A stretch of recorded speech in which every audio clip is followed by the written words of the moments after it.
Hello everyone, welcome to my class. तो आज हम पढ़ने वाले हैं एक नया मेथड जिसका नाम है सुपरवाइज्ड स्टडी मेथड, पर्यवेक्षित अध्ययन विधि। ये आपके सामाजिक अध्ययन की विधियों में, अगर हम रीट की परीक्षा दे रहे हैं, आर्ट्स से हैं, तो वहाँ पे ये एक मुख्य विधि है सामाजिक अध्ययन की। और इसके साथ ही मैं आपको ये बताना चाहती हूँ कि अगर आप बीएड सेकेंड ईयर के स्टूडेंट हैं या बीएड कर रहे हैं तो वहाँ पे ये आपके हिंदी शिक्षण में, सामाजिक अध्ययन शिक्षण में, नागरिक शास्त्र शिक्षण में, इतिहास शिक्षण में, भूगोल शिक्षण में, ये विधि सब में आती है। ठीक है, तो अगर हम बीएड कर रहे हैं तब भी, और अगर हम रीट की तैयारी कर रहे हैं, सामाजिक अध्ययन की शिक्षण विधियाँ हमने पढ़नी है, तो उसमें भी ये एक मुख्य विधि है। तो आज आप मेरे साथ पढ़ेंगे सुपरवाइज्ड स्टडी मेथड, पर्यवेक्षित अध्ययन विधि। तो स्टूडेंट्स, इसी विधि को एक नाम और भी देते हैं, इसे कहते हैं निर्देशित अध्ययन विधि। क्या कहते हैं? निर्देशित अध्ययन विधि।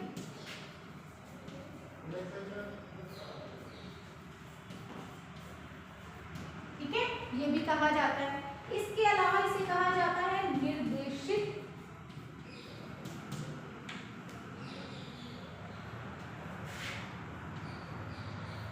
स्वाध्याय प्रणाली।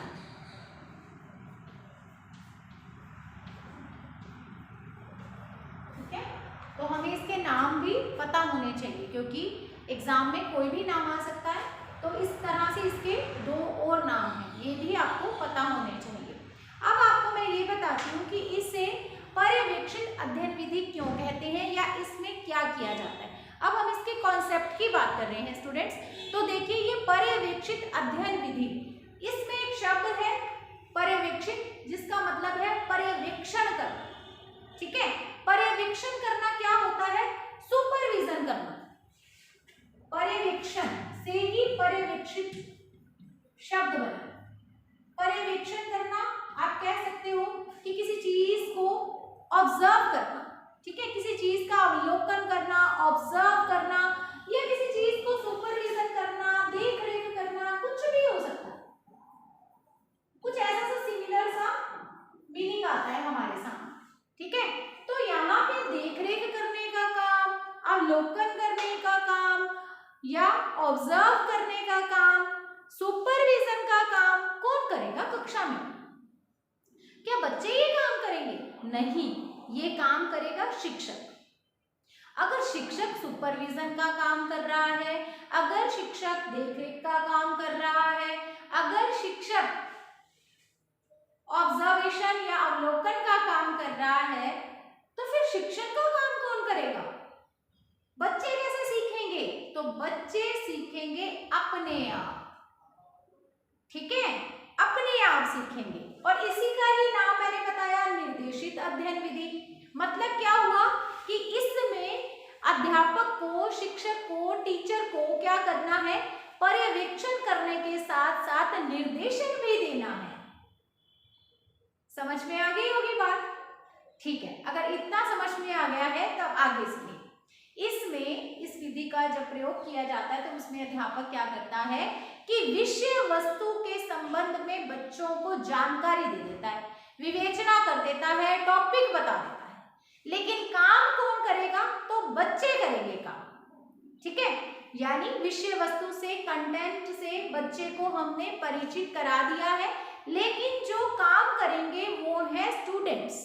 और शिक्षक क्या करेगा? शिक्षक करेगा पर्यवेक्षण, सुपरविजन, देख रेख, और साथ साथ में बच्चों के सामने जो भी प्रश्न मौजूद होंगे या कठिनाइयां आएंगी बच्चों को काम करने के दौरान, समस्याएं आएंगी, तो ये अध्यापक क्या देगा? गाइडेंस देगा, निर्देशित करेगा, निर्देशन का काम करेगा। तो ऐसा किया जाता है इस विधि के अंदर। पर्यवेक्षित अध्ययन विधि अर्थात सुपरवाइज्ड स्टडी मेथड एक बाल केंद्रित विधि है, क्योंकि इसमें बालक ही सर्वोपरि है।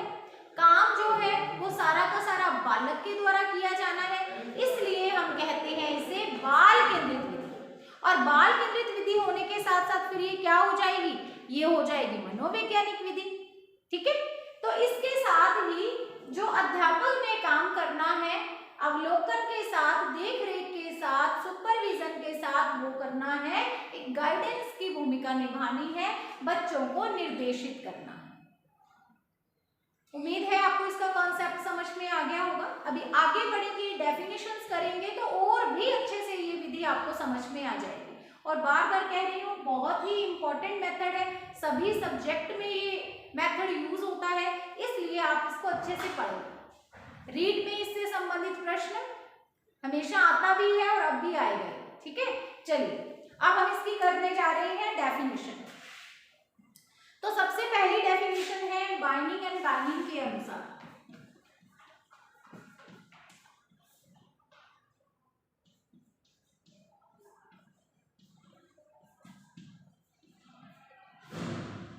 बाइंडिंग एंड बाइंडिंग के अनुसार पर्यवेक्षित अध्ययन, परिभाषा सेम होनी चाहिए स्टूडेंट्स, हर क्लास में मैं आपको बता देती हूँ, हम उसमें एक वर्ड भी इधर उधर नहीं कर सकते हैं, हमें एज इट इज ही परिभाषा लिखनी होती है। और दूसरी बात मैं बता दूं कि आपकी परीक्षा में आपको परिभाषा देकर के पूछा जाता है कि ये परिभाषा किसने दी है, तो अगर हमें परिभाषा याद होगी तभी तो हम आंसर दे पाएंगे। तो परीक्षा में परिभाषा से, डेफिनेशन से संबंधित प्रश्न भी पूछे जाते हैं। तो बाइंडिंग एंड बाइंडिंग क्या कहते हैं, ये कहते हैं पर्यवेक्षित अध्ययन,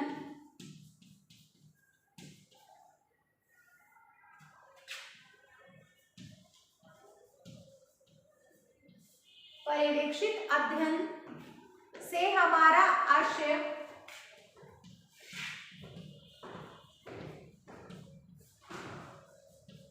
अध्यापक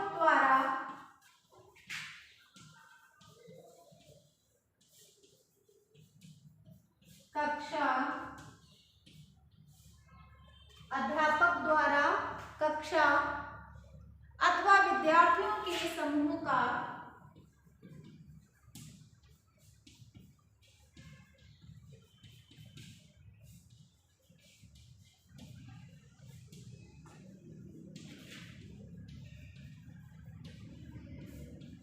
उस समय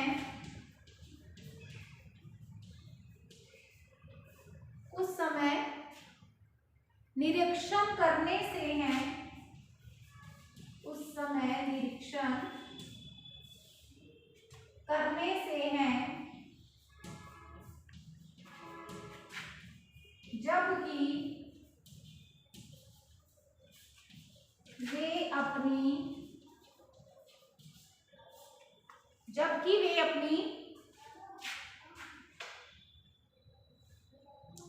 डेस्कों अथवा मेजों पर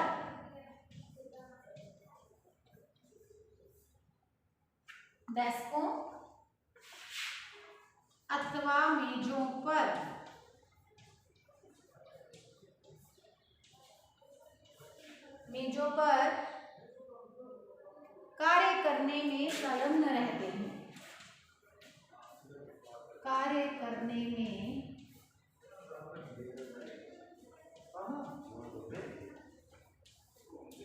संलग्न रहते हैं। ठीक है, ये है बाइंडिंग एंड बाइंडिंग के द्वारा दी गई परिभाषा। अब देखिए स्टूडेंट्स, बाइंडिंग एंड बाइंडिंग क्या कहते हैं। पर्यवेक्षित अध्ययन से हमारा आशय अध्यापक द्वारा कक्षा अथवा विद्यार्थियों के समूह का उस समय निरीक्षण करने से है, जबकि वे अपनी डेस्कों अथवा मेजों पर कार्य करने में संलग्न रहते हैं। अब यहाँ पे एक चीज तो ये सामने आई, कक्षा अथवा विद्यार्थियों के समूह का, विद्यार्थियों के समूह से ही तो कक्षा बनती है, लेकिन इन्होंने क्या लिखा है, कक्षा अथवा विद्यार्थियों के समूह। इसका मतलब क्या है कि इस विधि में पूरी कक्षा को भी एक जैसा काम दिया जा सकता है या फिर उनको ग्रुप्स में डिवाइड भी किया जा सकता है स्टूडेंट्स को। ये चीज समझ में आ गई होगी आपको। तो यहाँ पे बच्चों को, सारी कक्षा को एक जैसा काम भी दिया जा सकता है या फिर बच्चों को समूहों में भी बांटा जा सकता है। बाद देखिए उस समय निरीक्षण करने से है। अभी मैंने बताया ना अध्यापक का काम क्या है, पर्यवेक्षण, यानी पर्यवेक्षण को निरीक्षण भी कहते हैं और ये निर्देशित है यानी गाइडेंस भी देनी है। ठीक है, तो यहाँ पे इसका मतलब क्या है, पर्यवेक्षण से, देख रेख, सुपरविजन। जबकि वे अपनी डेस्कों अथवा मेजों पर कार्य करने में संलग्न रहते हैं, यानी वो बिजी हैं अपने अपने बेंचेस पे, डेस्क पर काम करने में, और अध्यापक क्या कर रहा है, उनका सुपरविजन कर रहा है, उन्हें ऑब्जर्व कर रहा है। तो ये कौन सी विधि है बाइंडिंग एंड बाइंडिंग के अनुसार, ये है पर्यवेक्षित अध्ययन विधि। ठीक है, चलिए एक और आपने परिभाषा करनी है, वो है क्लार्क एवं स्टार के अनुसार, क्लार्क एवं स्टार के अनुसार। अब ये क्या कहते हैं, ये देखते हैं। पर्यवेक्षित अध्ययन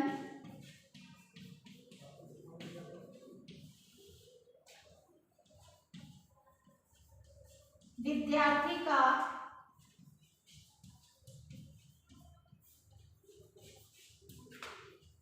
अध्यापक के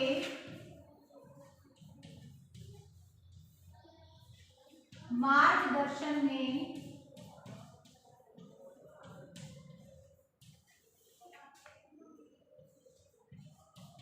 कार्य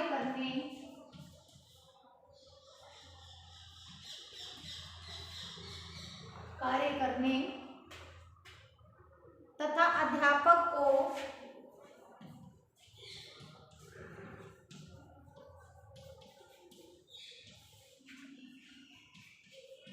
विद्यार्थियों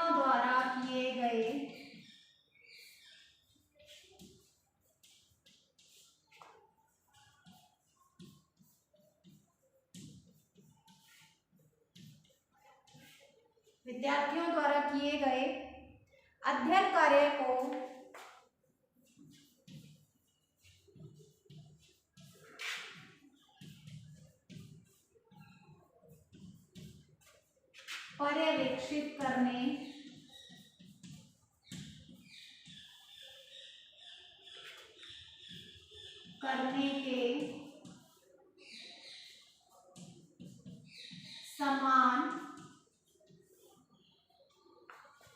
पर्यवेक्षित करने के समान रूप से अवसर प्रदान करता है।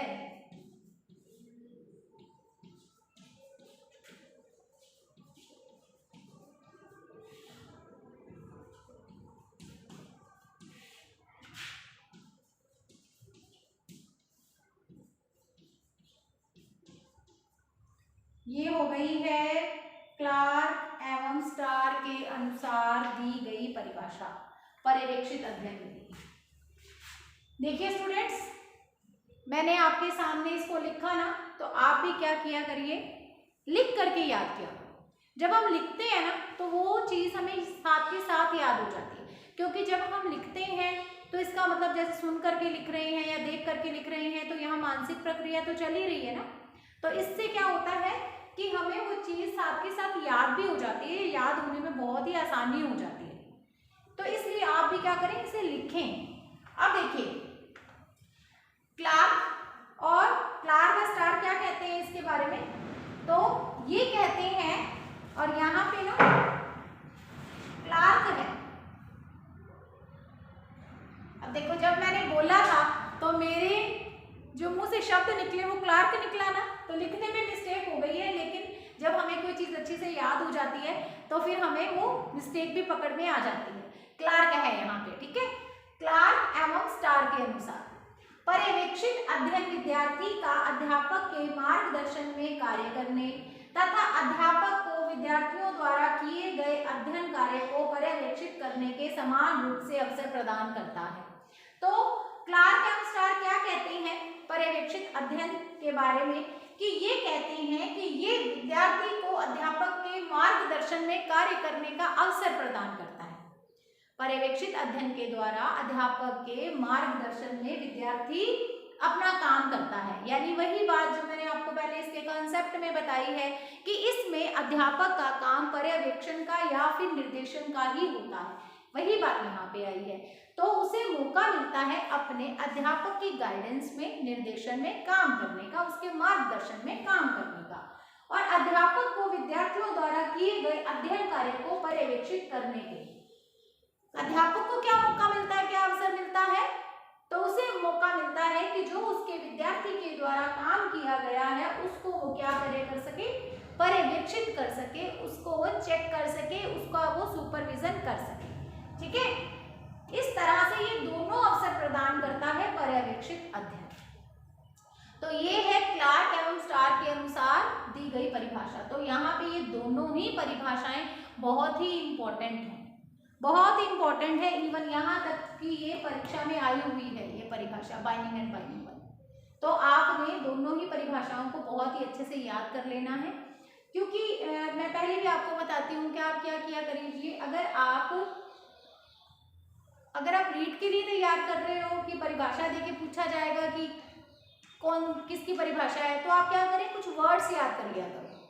ठीक है, जहाँ पे आपको सब्जेक्टिव पेपर नहीं देना है, केवल आपने ऑब्जेक्टिव पेपर के लिए ही इस मेथड को तैयार करना है, तब तो आप क्या करें, एक दो वर्ड ले लें कि ये इससे रिलेटेड है। जैसे यहाँ पे ये वर्ड आया है ना, डेस्को अथवा मेजो वाला, तो इसका मतलब ये है कि यहाँ पे ये डेस्को जो मेजो की बात हुई है, ये किसी भी परिभाषा में डेस्क मेज नहीं आएंगे। तो आप डेस्क या मेजो से इसका जो है इस परिभाषा को याद रख सकते हो, बाइंडिंग एंड बाइंडिंग। ठीक है, या डेस्क और मेज को क्या किया जाता है, बाइंड किया जाता है। कुछ भी कर लो, कुछ भी करके आपने याद करना है बस इसको। और नीचे क्लार्क एवं स्टार वाले में यहाँ से कोई एक वर्ड पकड़ लो। वैसे तो ये बिल्कुल ही आसान है कि इसमें दोनों को समान अवसर मिलता है कि अध्यापक क्या कर सके, बच्चों का जो काम किया गया है उसका पर्यवेक्षण कर सके और विद्यार्थियों को उनके निर्देशन में काम करने का अवसर मिलता है।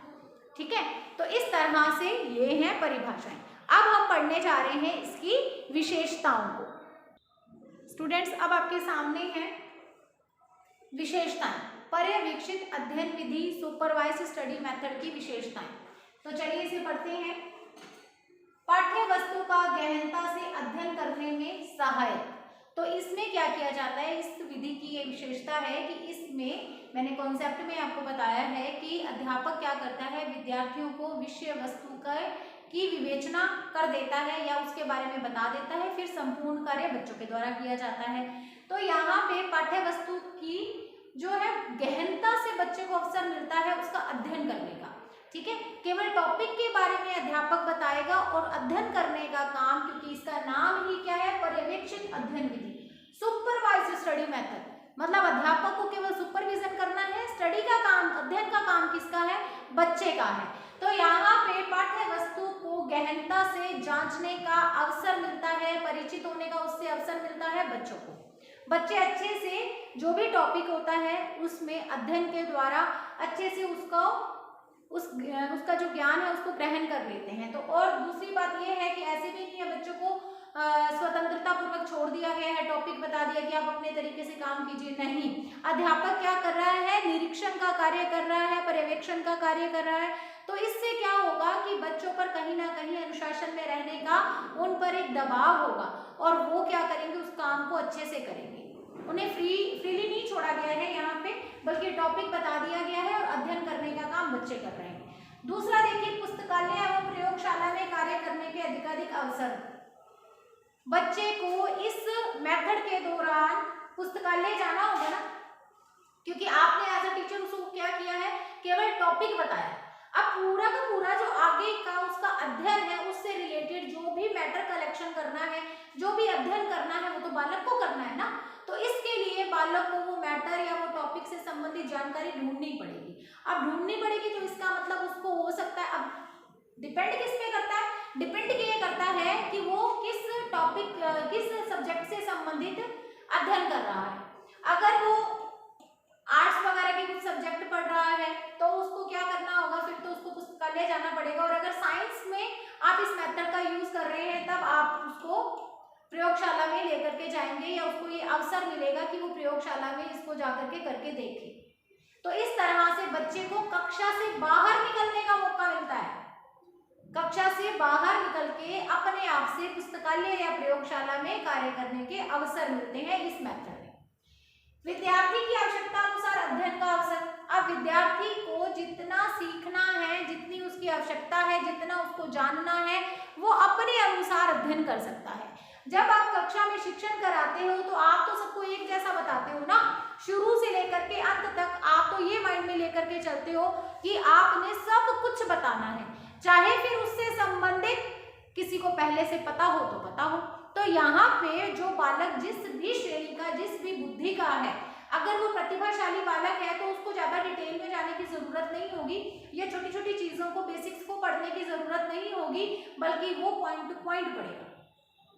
ठीक है, तो खुद की आवश्यकता है उसकी, क्योंकि बेसिक्स तो उसको पहले से समझ में आए हुए हैं। और अगर कोई बालक ऐसा है जो कि मंद बुद्धि है या पिछड़ा हुआ बालक है, स्लो लर्नर है, तो वो डिटेल में भी स्टडी कर सकता है। तो जैसी जिसकी बुद्धि, या फिर हम ये कह सकते हैं जैसा जिसका तरीका, वैसे वो अध्ययन कर लेगा। जितना जिसको समझना है, जितना जितनी उसको आवश्यकता है, उसके अनुसार उसको अध्ययन के अवसर मिल जाते हैं। फिर देखिए, अध्यापक एवं विद्यार्थी दोनों ही सक्रिय रहते हैं। बिल्कुल सही बात है, बच्चे तो अध्ययन कर रहे हैं, काम कर रहे हैं, तो सक्रिय रहेंगे ही, एक्टिव रहेंगे ही। और क्योंकि अध्यापक क्या कर रहा है, पर्यवेक्षण का काम कर रहा है, उनको निर्देशन देने का काम कर रहा है, तो उसका भी एक्टिव रहना जरूरी है। तो वो भी एक्टिव रहेगा, बच्चे भी एक्टिव रहेंगे। और दूसरी बात, अगर बच्चे कहीं पे भी लेजी हो जाएंगे, एक्टिव नहीं दिखाई देंगे, तो अध्यापक उनको कहेगा, क्योंकि उसका काम पर्यवेक्षण करना और इसके साथ साथ उनको गाइडेंस देना भी है। कोई भी जो समस्या आएगी तो समस्या का निराकरण भी करके देगा अध्यापक। चलिए, पाठ्य वस्तु पर स्वामित्व स्थापित करने में सहायक, तो ये भी इसकी एक विशेषता है इस मेथड की, कि इसमें देखो, जब यहाँ पे मैंने बताया ना कि बच्चे कंटेंट को बहुत ही गहनता से पढ़ते हैं, बहुत ही अच्छे से उस विषय सामग्री को जान जाते हैं, तो क्या आप बताइए कि इस मेथड से अगर पढ़ाया जाए तो जो पाठ्य वस्तु है, जो कंटेंट है, क्या उस पर बच्चे का स्वामित्व स्थापित नहीं हो जाएगा? स्वामित्व स्थापित होने का मतलब क्या है कि मालिक बन जाना। ठीक है, किसी चीज पे किसी का स्वामित्व होता है ना, मालिकाना हक बोलते हैं जिसे। तो यहाँ पे बच्चे को सारा का सारा सिलेबस जो है वो अच्छे से समझ में आ जाएगा अगर उसको इस मेथड से पढ़ाया जाए। तो ये भी इसका एक गुण हो गया। इसके बाद देखिए, गृह कार्य देने की आवश्यकता नहीं। तो गृह कार्य की क्या आवश्यकता है? बच्चे ने विद्यालय में ही अच्छे से किसी भी टॉपिक को, चाहे वो किसी भी सब्जेक्ट से संबंधित था, अगर इस मेथड से उसको हमने स्टडी करवाई है, तो इसका मतलब उस टॉपिक से रिलेटेड उसने अच्छी तरह से गहनता के साथ अध्ययन किया है। और हम होमवर्क क्यों देते हैं बच्चों को? हम होमवर्क इसलिए देते हैं कि जो कक्षा शिक्षण के दौरान जो कमियां रह गई हैं, या सामूहिक शिक्षण के दौरान जो कमियां रह गई हैं, उन कमियों को दूर किया जा सके, बच्चों का अभ्यास हो सके, बच्चे घर जाकर के जो विद्यालय में कक्षा में पढ़ाया गया है उसको दोबारा पढ़ के उसको अच्छे से आत्मसात कर सके, सीख सके, पाठ्य वस्तु का गहनता से अध्ययन कर सके। तो यहाँ पे वो पाठ्य वस्तु का गहनता से अध्ययन तो यहीं पे हो गया है, क्लास के अंदर ही हो गया। तो अब उसको होमवर्क देने की कोई आवश्यकता ही नहीं होती। ठीक है, होमवर्क की कोई आवश्यकता नहीं होती, क्योंकि जो सारा का सारा अध्ययन कार्य था वो विद्यालय में ही, कक्षा में ही संपूर्ण हो गया है। तो इस तरह से ये भी इसकी एक विशेषता के रूप में हमारे सामने बिंदु आ जाता है। तो देखिए स्टूडेंट्स, पर्यवेक्षित अध्ययन विधि का मतलब यानी उसका कॉन्सेप्ट आपको अच्छे से समझ में आ गया होगा, आई होप। और इसके साथ ही अब मैंने आपको विशेषताएं भी बता दी हैं और 2 परिभाषाएं भी करा दी हैं। बहुत ही इंपॉर्टेंट मेथड है। आप कोई भी सब्जेक्ट आपके पास है, सब सब्जेक्ट में, सभी सब्जेक्ट में शुरू में ही बता चुकी हूँ। और फिर सामाजिक अध्ययन की शिक्षण विधियों में तो ये वैसे भी मुख्य विधि है, इम्पोर्टेंट है, बार बार कह रही हूँ इम्पोर्टेंट है, क्योंकि मुझे ये पूरा पता है कि यहाँ से प्रश्न जरूर आए, इसीलिए बार बार कह रही हूँ। ठीक है, तो ये विधि जितना आज मैंने पढ़ाया है, मैं उम्मीद करती हूँ कि इतना इसके अंतर्गत आपको सब कुछ समझ में आ गया, आपको इसका कॉन्सेप्ट समझ में आ गया होगा। फिर से बोल देती हूँ, इसके नाम में ही इसका कॉन्सेप्ट छुपा हुआ है। पर्यवेक्षित अध्ययन विधि, पर्यवेक्षण का काम अध्यापक का है। निर्देशित अध्ययन विधि इसका नाम बताया था, निर्देशन का काम अध्यापक का है और अध्ययन का काम किसका है फिर?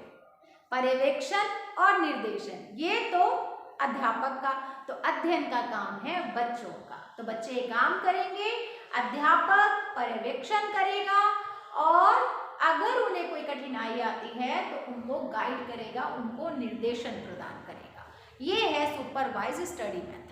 अभी ये मेथड कंप्लीट नहीं हुआ है, हमने अगली कक्षा में भी इसके बारे में बहुत कुछ जानना है। तो अब हम मिलेंगे अगली कक्षा में। धन्यवाद। Have a nice day.